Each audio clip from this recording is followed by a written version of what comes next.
திருவிக நகர் தொகுதியில வேட்பாளர்களை அறிமுகப்படுத்திட்டாங்க. இந்த தடவை வந்து பொற்கொடி ஆம்ஸ்ட்ராங்கோ போட்டிடுறாங்க. யாருக்கான ஆதரவு அதிகமா இருக்குன்னு நினைக்கிறீங்க? யார் வந்தா நல்லது செய்வாங்கன்னு நினைக்கிறீங்க? புது ஆட்சி வரட்டுமே. ஏன்னா பழசை பார்த்து பார்த்து போர் அடிச்சிடுச்சு. அதுனா வழி வழியாக வருது. நம்ம அரசாட்சி ஆட்சி மாதிரி அது வேண்டாம். ஒரு புதுமுக ஆட்சி வரட்டும். இப்போ ஆம்ஸ்ட்ராங் அவங்க ஒய்ஃப் அண்ணன் வந்து தனியாக நின்றாங்கன்னா அவங்க தான் ஓட்டு போட்டிருப்பேன். சுயேட்சை நின்றாலும் சரி, பிஎஸ்பி இருந்தாலும் அவங்க ரெட்டலிலையும் பாரதிய ஜனதா கட்சிக்குனால அது சங்கி கட்சினால நாங்கள் அதுக்கு ஓட்டு போட மாட்டோம். அவங்க தனியாக சுயேட்சை நின்றுந்தாங்கன்னா என்னுடைய ஓட்டு கண்டிப்பாக அவங்களுக்கு தான் போட்டிருப்பேன். ஆனால் இப்போ நான் கூட்டணி கட்சினால நான் டிஎம்கே தான் ஓட்டு போடுவேன். திமுகவுக்கு தான்மா, திமுகவுக்கு தான்.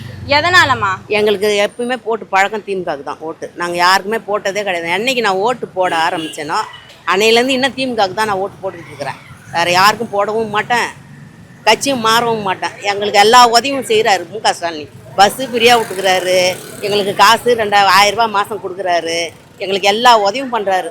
அதனால் நாங்கள் அவருக்கு தான் ஓட்டே போடுவோம்.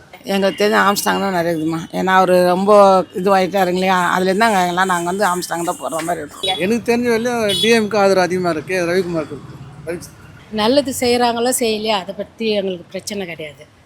நாங்கள் வந்து போடுறது வந்து சூரியனுக்கு தான்.